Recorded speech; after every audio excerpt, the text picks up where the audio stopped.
Hello, everyone. Welcome to another episode of the Fantasy Writers Toolshed. Today we have a very special episode for you. You can call it our holiday special. I've got two special guests with me here. This is JM, and as you heard in the last episode, if you're following along with us, Richie and I have a brand new business venture that we started out, Of Metal and Magic Publishing. And now this podcast is going to be officially sponsored by Of Metal and Magic Publishing. You can actually find a page on our website where we link to this podcast and have the latest and greatest episodes. For today, we're doing a virtual fireside chat in front of the virtual fireplace with a couple of the other Of Metal and Magic authors. We've got E.A. Robbins and Douglas W.T. Smith with me today. They both are working on novels that we are going to publish in our core setting of Soria, along with books, my book and Richie's book coming out next year. So I figured it'd be good just to sit down and have a chat with everyone and see what's going on for next year. A good way to wrap up the end of the year for this podcast. So how are you guys doing? How are you doing, EA? Oh, excuse me. Hi, happy to be here. Yeah, things are moving forward and ready for 2020 to be done. Yeah, I second the motion. And yep, Douglas? Yeah, going good down here in Australia on holidays. So yeah, I can sit back and relax and get some writing done and some editing done. So that's bring 2021 on. Mm-hmm.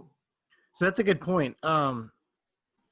We mention it a lot, but we haven't really talked about it much. That the people that work for OMAM, all of our writers and our kind of budding staff are from all over the world, right? So I am American by blood, but I've lived in Korea, South Korea, not North Korea. You can't imagine how many people ask me that question. Which Korea do you live in? Not the crazy one. So I'm an American by blood, but I live in South Korea. I've been here for about 11 years. And then Doug, where do you live? I live in a little northern town along the coast of New South Wales in Australia. It's called Port Macquarie, and I grew up here. I've moved around the east coast of Australia a fair bit.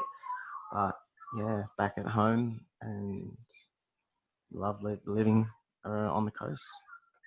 And what about you, EA? Well, so actually the same as you, JM. American by birth, East Coast American. And I'm also living here in South Korea. I wouldn't say it's not the crazy one, but I've been here for 9 years, almost wow. a decade. I did not realize you'd been here that long. Yeah, I'm putting my time in. And then other folks who are not here with us today, Chris Brock is America and living in America. I think he's somewhere in the Midwest hiding. And Richie Billing is going to join us shortly. He is from the UK. And we've got other people that write for us and support us. So, for example, I have a person that I met through blogging. His name is Masato Morikabe, and he's from South Africa, and he's written some stuff from us, and he's going to actually be giving us a couple short stories. I'm working with him to get a couple short stories, and just several other folks. So we've got this weird menagerie, international menagerie going on here, which I think is kind of nice. It does make the Zoom meetings a little bit more difficult, though. Mm. Well, it helps that you both are in Korea, so that, and it's only 2 hour difference between Australia, so that helps a lot. Yeah, so I think everybody just needs to move to Asia Pacific, and we'll be good. Yeah, let's make that happen. We'll just pack up and move over. We could all just relocate to some tropical island like Saipan or something. Oh, I'm in. Hands down. I'm ready. Bags are packed. Let's go. Oh, especially after this year with no traveling. Like, I'm ready. I'm not a big traveler, but yeah, it has been getting me. Like the one thing that I liked was hopping over to Japan and like real ramen and bringing home real ramen. And well, fortunately enough, Australia's pretty big, so we could still travel, but and stay within the country. So we're pretty lucky in that sense. So to kick things off, why don't you guys introduce yourself? Just kind of give us a background on you as a writer. How'd you get started in writing? What kind of things do you like to write? And just kind of your any personal projects that aren't associated necessarily with Of Metal and Magic. If you got a website, you can plug your website, those kind of things. I'll start with you, Doug, since we met a good while ago. Yeah. So tell us about yourself. Yeah, well, as Jay mentioned before, my pen name is Douglas W.T. Smith. I'm an Australian fantasy writer. And we did meet a few years ago. It was actually the end of 2018. I just finished my university degree in creative writing and English literature. And I'd finished a couple of rounds of edits of my first novel. And while I was doing that, I was just posting on my website, which is www.dwtsmith.com. And that's where you contacted me, JM, to see if I wanted to be a part of this Of Metal and Magic shared universe by Fiction Vortex. So, yeah, that's pretty cool. it was by chance that I was just doing what I thought, sharing writing tips and hints that I've been using along the way, and yeah, so yeah, Richie and I have reiterated on this podcast the importance of building connections and networking and whatnot, just like any other profession, right? Like it's all about who you know, and the more connections you build, the stronger you are in the end. How did you get started in writing? It kind of started when it was a few years ago. It would have been 2015, 2016. I was just talking to a friend. We're both playing Skyrim, and we're talking about how awesome Skyrim is. And he mentioned to me if I had seen The Lord of the Rings, and I did when they first originally came out.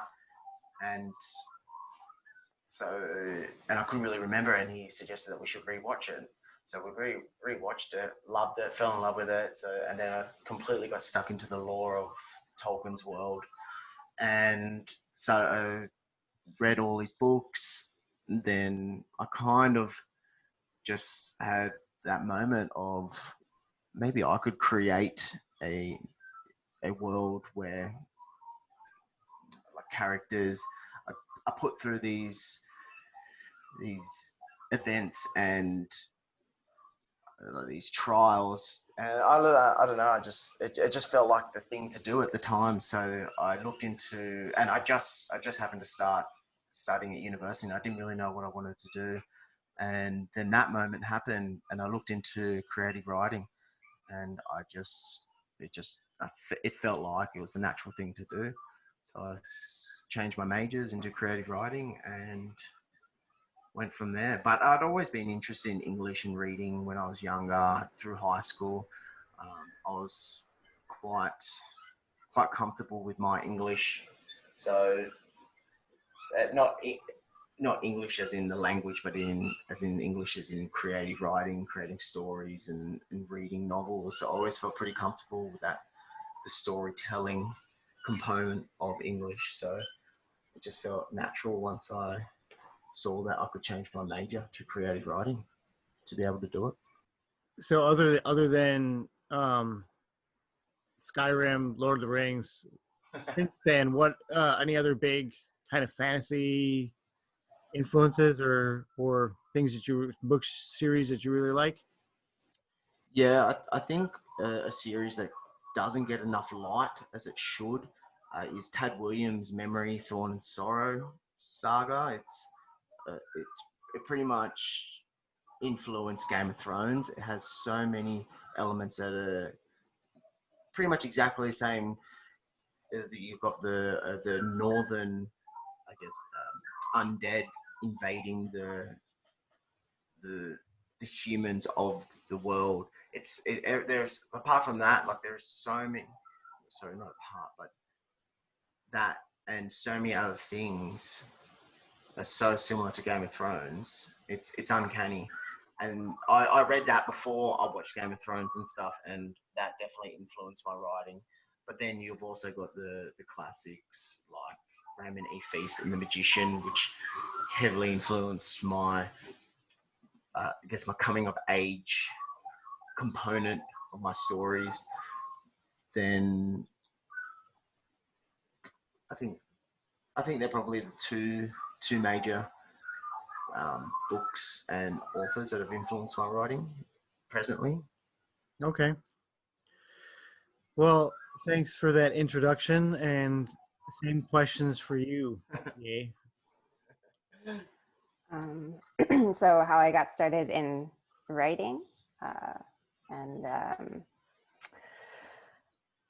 okay, well, for me, I've always kind of been into writing.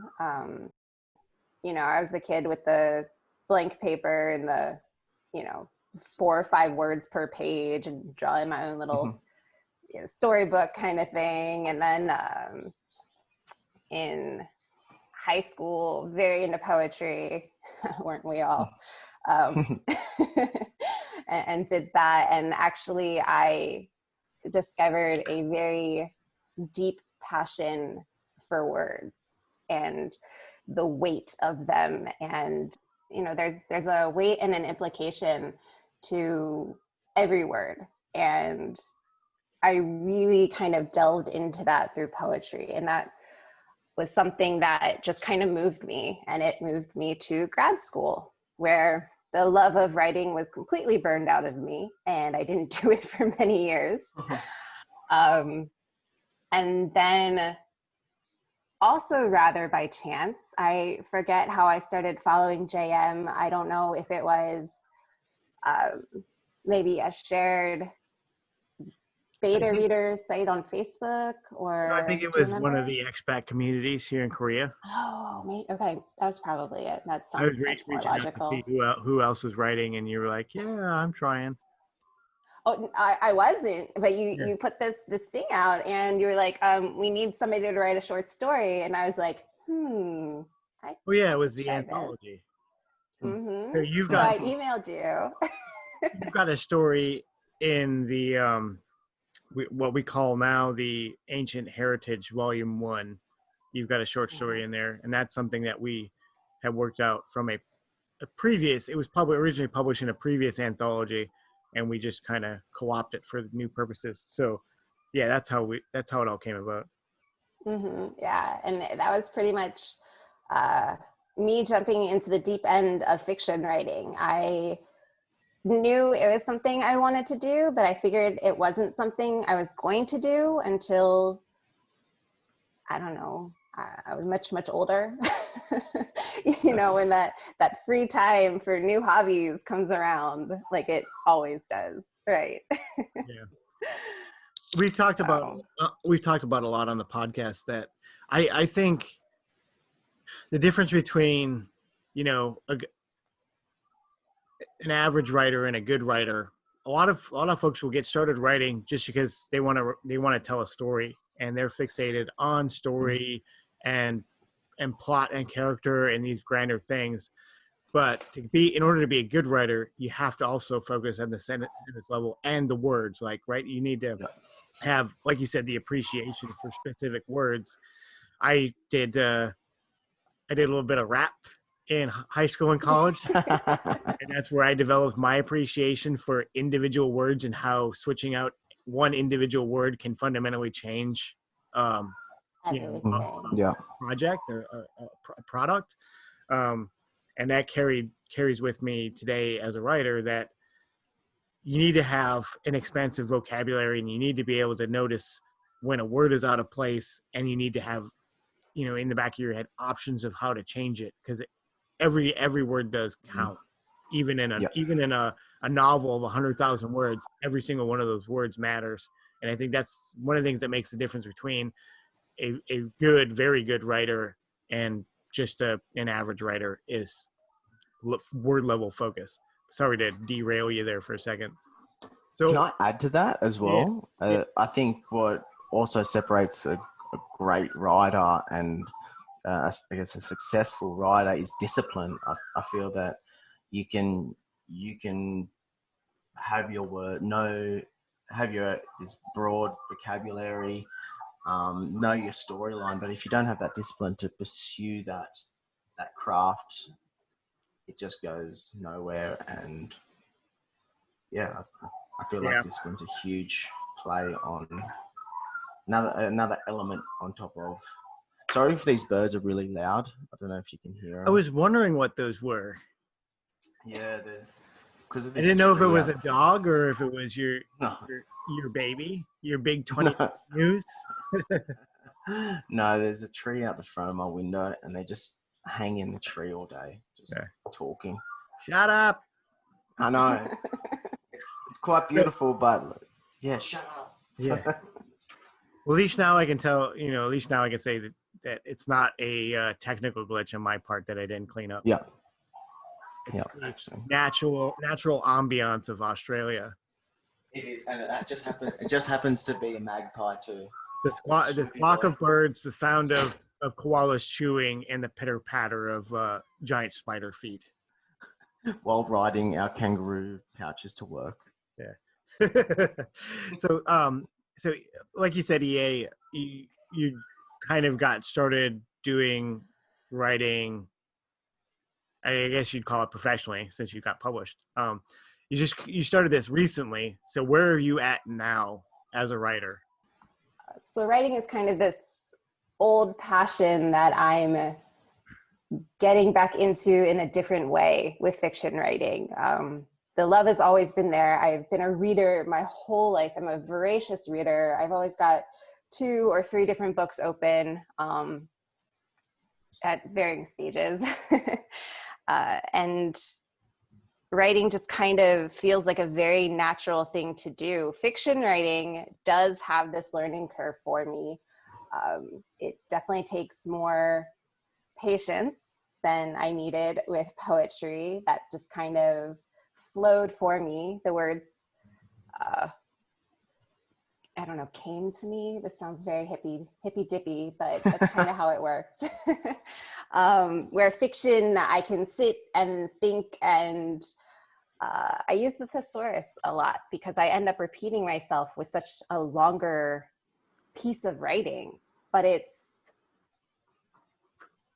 almost more rewarding, I want to say, in the end. So yeah, I've kind of jumped into this with both feet. I even made my own website, www.earobbins.com. It is also in a fledgling state. So if anybody visits that, of course, say hi and let me know what you think, kindly, please. Social media has been another thing that I've been getting into. So I've been doing the Instagram and the Facebook, and it's not just the writing when you get into writing.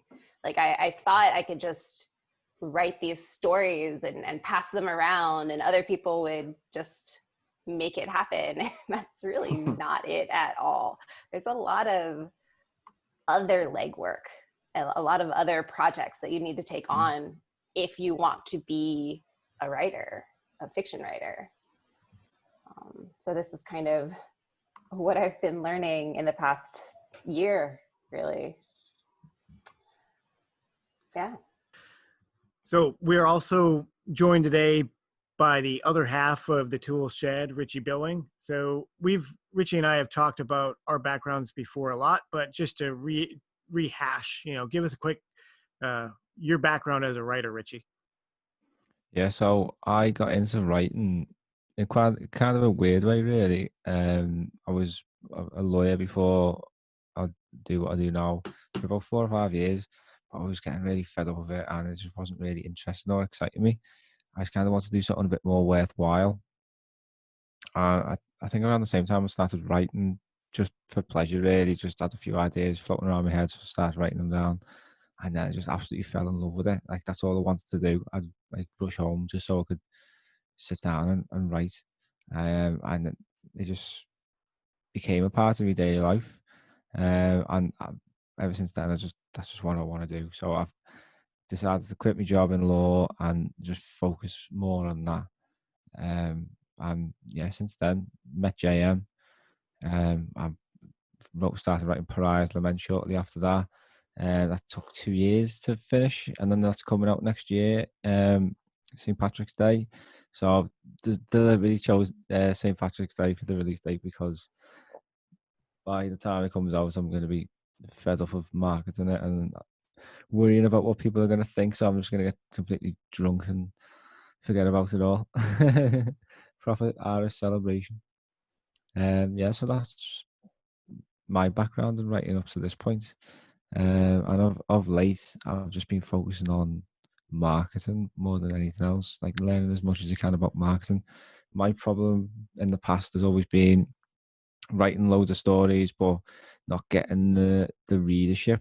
So that's what I've been seeking to fix, really, just growing a readership and a following, just so that people read what I'm writing. I think that's what every writer wants. So yeah, that's what I've been up to, JM. Yeah, and as for me, I've mentioned it a lot in the past, but I started writing really young, 3rd grade, 4th grade, elementary school. Yeah. As a kid, I was watching a lot of the R-rated monster movies like Aliens and whatnot. So I wrote a lot of gruesome monster stories as a child, and then that just kind of carried with me. And in college, I didn't do a creative writing degree, but I was an English major, and I took some short story writing classes. And then I didn't really do anything you'd call professional until really the end of college. I wrote my first story that I submitted somewhere, and I didn't make it, but that kind of started the process. And then went into the Army for a while and forgot about writing, and then I came back and really got started writing writing a lot of short stories, and then my first attempts at longer works. So that's kind of where I came from as a writer. And I'm not good at marketing or blogging or any of that, so that's kind of, I've had to force myself to do all that. And now, like, unlike Richie, I kind of have the opposite trajectory as Richie, where was a lot more interested in writing when I in the past, and that I've kind of been getting more interested in law recently. So I work in a law office, and I've actually got an article coming out in a law journal, hopefully next year. I'm also have a master in history, so I really like researching and writing academic papers. I know I'm crazy. No, I think that's how I actually fell in love with writing, to be honest. I when I was in university, you'd be getting essays all the time, and I just loved like the project of like analyzing something, like doing research and then writing something. And I kind of missed that when I stopped when I finished university. So yeah, I think that was kind of what I wanted to do all along, was write, just like that creative process.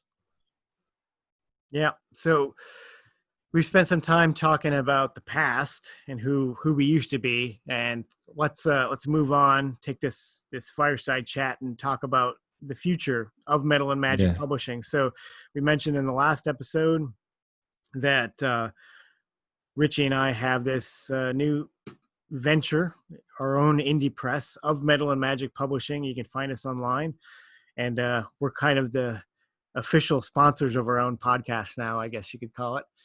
Yeah. But we're blessed today because the four of us here are all the core staff officers of the publisher. Yeah. This is everybody right now. Well, hopefully we're going to grow in the future, but right now it's just the four of us. And I just want to take a moment to go around the room and let everybody introduce what they're working on, what their current work in progress is. We've got a lot of releases slated for next year. We've got several books lined up, and we've got it scheduled so that we're going to have about one major book coming out every month, starting in January, and then the first original of Metal and Magic novel will be yours, Richie, Prize Lament, in March, and several other authors have books that will be coming out. So 2021 is going to be a busy year for us, and hopefully a productive year. So I just want to take a moment to let everybody talk about what they've got coming up, and I'll start with Douglas W.T. Smith. So Doug is a content developer for Of Metal and Magic Publishing. In addition to being one of our core authors, he's working on a novel set in the core canon of Soria, amongst other things, and also developing content for the website, potentially a newsletter, a lot of other things we got going on. So yeah, Doug, just let us know what you've got going on right now. Yeah, thanks for that, Jam. As you mentioned, I am the content developer now for Of Metal and Magic Publishing, which is something that I'm looking forward to. It's kind of something that I've been doing for a while now on my blog, offering the helpful tips and hints that I've been learning along my writing journey. So yeah, I think they'll feel quite natural and also exciting, because this is my opportunity to bring in that audience that have been following me into the Of Metal and Magic Publishing, and build that audience with this new venture that we're all about to go on. Yeah, and as you mentioned before, JM, I am working on one of the core stories, To Wield the Stars. So I do have a bit of an elevator pitch here for To Wield the Stars. Yep, here it is. So two sisters are separated across continents from an attack of a dragon and its army. I really love the ideas of elevator pitches, because it makes you reflect on what your story is about, and it makes you really narrow in and keep that consistency throughout your story of what your core themes are. And I do have a bit of a synopsis as well. So it's kind of like the back blurb for it. Go for it. Yeah. Okay. So To Wield the Stars is set in Soria, a world of bloody battles, fallen empires, and a struggling dominion between the children of the gods, the dragons and unicorns. The story follows two sisters and a young man. Kira, the older sister, surrenders her position on the ship for her sister, Saluna, to make it safely across the ocean. After separating with her sister, Kira is thrown into a turmoil with dragons and unicorns, and she must follow her fate to gain allies and aid the battle between the children of the gods. Meanwhile, Saluna voyages across the ocean with a fleet of survivors and is forced to search for more people across the icy wasteland. She struggles against the unyielding elements of an inhabitable land. Faced with doubt and survival, Saluna must make a choice that will ultimately affect the course of her destiny. Meanwhile, Florian, the commander's son, struggles to accept the catastrophic events that force him to question the faith of his people and himself. That's a lot going on there. Yeah, there's a lot going on, but you know, there needs to be a lot of things going on, especially if we're following that episodic format with our core story. So, yeah, it was actually quite a hard synopsis to write because there is a lot going on. There is things that I've definitely left out, and I guess, you know, the viewers or the listeners will have to wait till my story gets put into the cycle of publishing, which should be following later on in the year 2021. Yeah. Hopefully hopefully your book will be by the summer. I hope to have it out. Yeah. Summer, your summer, spring, autumn. Northern Autumn Hemisphere summer. Yeah, so you got to remember, listeners, I am in Australia, so Yeah. yes, it is currently summer here. Summer for normal people. No. Yeah. May June would be ideal, I think. Just looking at our publishing schedule, we got a lot of stuff coming out in 2021, and your book is definitely right up there at the top of the roster. Oh, yeah, that were, you heard it, listeners. It's anything else? Definitely 2021. Anything else you're working on? Yeah, so I am working on a novella which isn't part of the core story. It's called Shadow of the Wicked, and it's just a novella I've been working on just to release, to get some of my writing out for readers to have a taste of what my writing style and my storytelling style is about. So then hopefully that will entice them to read furthermore of Metal and Magic Publishing, and later on in the year purchase To Wield the Stars. Good. Thank you, Doug. And the next up, I want to introduce you all to E.A. Robbins. She is one of our authors working on a novel for next year, but she is also our social media manager, which means she deals with Twitter, Instagram, all those good things. So, EA, what do you have coming up what are you working on right now? Oh, well, we got a lot of exciting things. As the new or first social media manager for our of Metal and Magic Publishing, I've been setting up Twitter and Instagram. I'll also be taking over the Facebook. We're just getting it started, so working up into that double digits of followers, and really just trying to find some interesting people to connect with and network. If anybody is interested in connecting with us there, our handles on Instagram and on Twitter are both at OMAM Publishing, OMAM Publishing. Happy to answer any questions through our social media, of course. And I think Facebook is facebook.com/of Metal and Magic. Yeah. No spaces, no underscores, just straight text of Metal and Magic. That's correct. Yes, sir.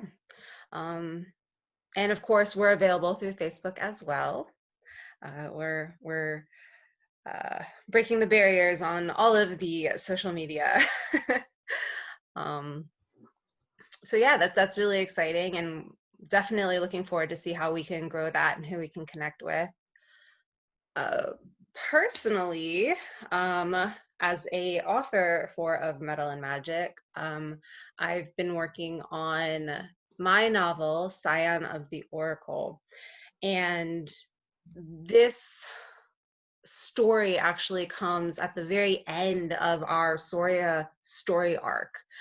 So while a lot of the other authors are focusing towards the we have some that are like Middle Ages, and then myself and Doug are more in the ancient period.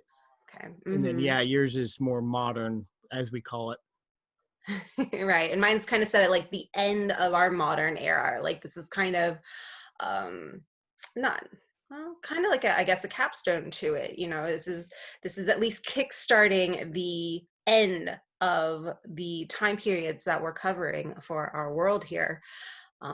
And my story begins where my short story Hauntings left off. And Hauntings was published in our Ancient Heritage collection. Just a little taster of what we're offering in our Soria stories. And Hauntings was focused on, wow, I don't want to give too much away. Hauntings was focused on an assassin who goes missing. And this is where Scion of the Oracle begins. My main characters, they are sent after this missing assassin. They get tangled up in some secret societies. They uncover a much larger plot that is seeking to bring some magic back into Soria. So hopefully that's not, I don't think that's giving too much away. Hopefully that's a little taster. No, I think that's good. I think we talked about in the past, between you and I, we kind of worked out. So in addition to all these different novels, so like you said, the story arc of the universe. So like the world of Soria, we've gone back and we've got a creation myth, and we've got the ancient period novels and the Middle Ages novels, and now these modern novels. And I think you and I have talked about, like, where is that going? There is an end to the arc of the shared universe, and I think your stories kind of are prompting that conclusion. Yeah, I think that's definitely what it's leading to. And just working on this end of our storyverse, it's really fun to kind of connect all the pieces and parts that everybody else is working on, and kind of see it, manifest, and see it kind of in a mature form, I guess. See what everything you guys are writing becomes during my timeline, or my current portion of the Soria world. Is there anything else that you're working on? Separately from OMAM, I am working on a short story that I'm hoping to publish in the next few months, a historical fantasy fiction, which is not less complicated really than our Soria storyverse. I have a main character who is an animal shifter, who is also a Russian KGB agent during World War II.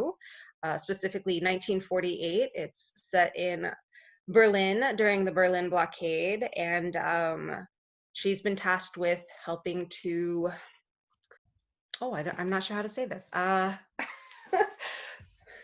Without spoiling it. Yeah, exactly. She's got to help the Russians out, and end the blockade. More to follow on that, I'm sure. Right. Well, thank you. And then next up we have Richie Billing, who you know, but what you might not know is he is now officially our Chief of Marketing. Yeah, probably not a big surprise. Tell us what you've got coming up, Richie. What are you working on? Yes, Pariah's Lemon, like I mentioned before, that is going to be the focus now for the next few months, just promoting this. So at the moment I'm giving away a few limited advanced reader copies.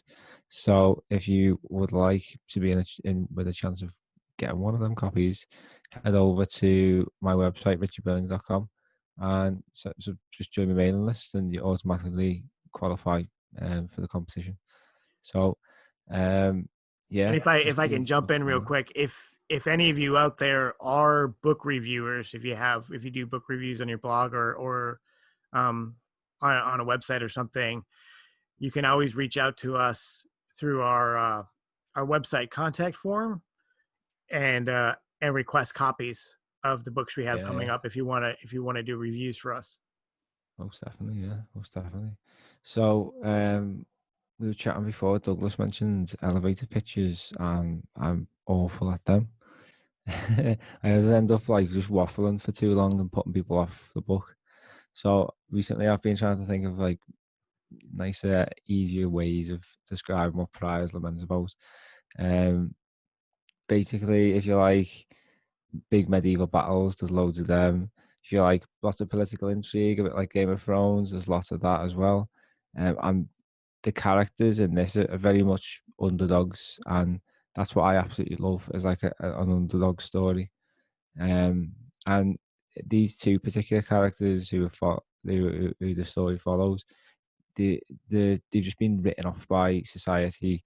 They've got no purpose in life. They're just really depressed and fed up with things. And I think the reason why I decided to write characters like this is because it's a big problem for a lot of people my age and people younger than me and generations to come as well, is that we have this pressure to decide what we want to do and with the rest of our lives, and many of us just don't know what we want to do. We sort of, society leads us down a path, like go to university, get a graduate job, get a mortgage, start a family. Like that's just the path that you sort of encouraged to follow. But a lot of people now are starting to wake up and think, well, I don't really want to do that.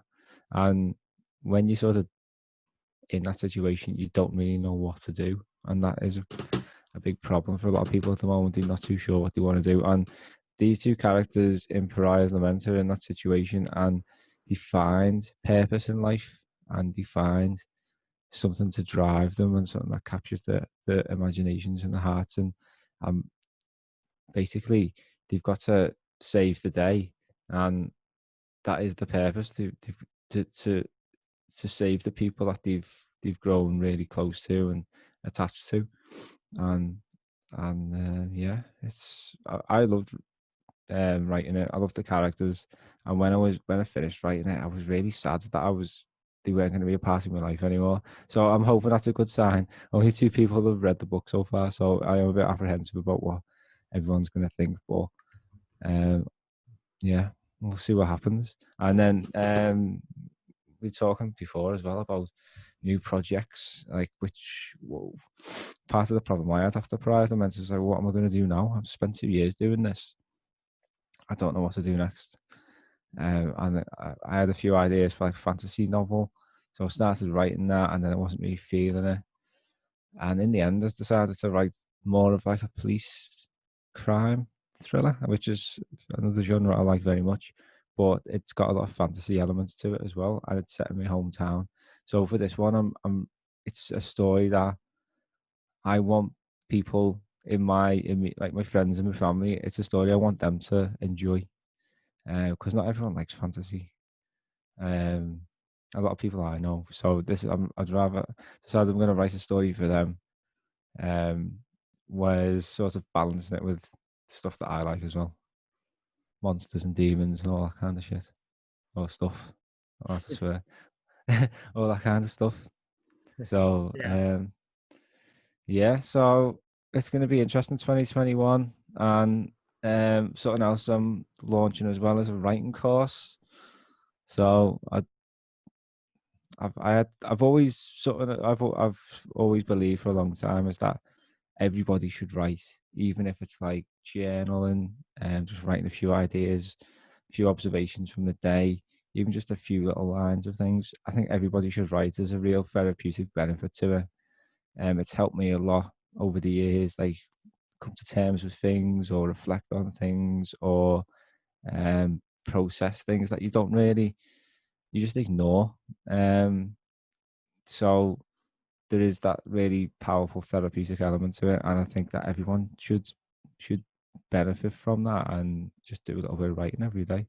But a lot of people, it's something that they want to do, but they don't have the structure, the sort of the guidance, and that's what this is all about. It's called Project Anthology, and it's designed to lead people through a nice, easy writing project, which can last anywhere from a few months up to a year, and it's designed to be done with as little or as much time as possible. And it's just writing one short story a month, and completing a project of an anthology of 12 stories, which then guides you through making a book cover and publishing and then promoting to the world.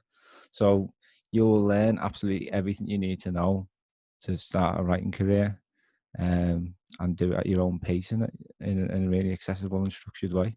So fingers crossed that goes well. Yeah, sounds good. So it's going to be busy, and then we've got all the stuff with the publisher as well. So yeah, it's going to be a big year, 2021. But bring it on. So I guess that leaves me. So Yeah, tell us what have you got going on, Jim? It's been a busy year for you this year as well, and lots to come as well next year. I've taken on the mantle of editor in chief of Metal and Magic Publishing, which means that I get to clean up everybody's manuscripts and format them and get everything on KDP and you know all that jazz. A lot of work. Everyone's favorite jobs. Yeah.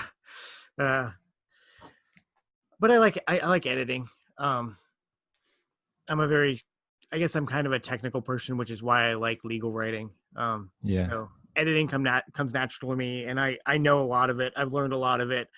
Things like a lot of things that a lot of authors just little nuances that they don't know, like comma usage and stuff like that I just know well. I didn't like. I look at my stuff. So one of the things I'm working on is preparing a second edition re-release of my book Call of the Guardian, which was the first Soria Core of Metal and Magic novel to be published by our previous publisher. So we're taking that book.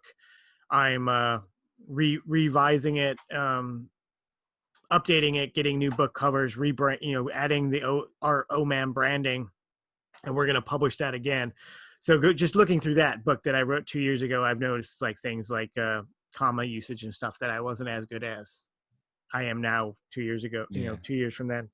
So that book, the elevator pitch is, it's about a group of young people who are, their village is caught up in kind of feudal warfare of the ancient time. And the lead character is the last of the Order of Guardians, magical warriors, and he's got to lead his friends to fight back and defend their home.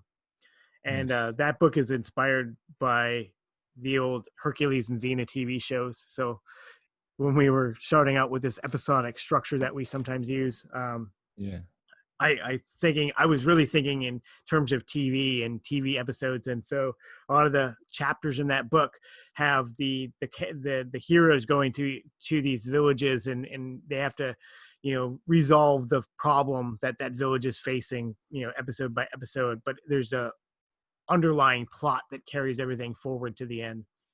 Yeah.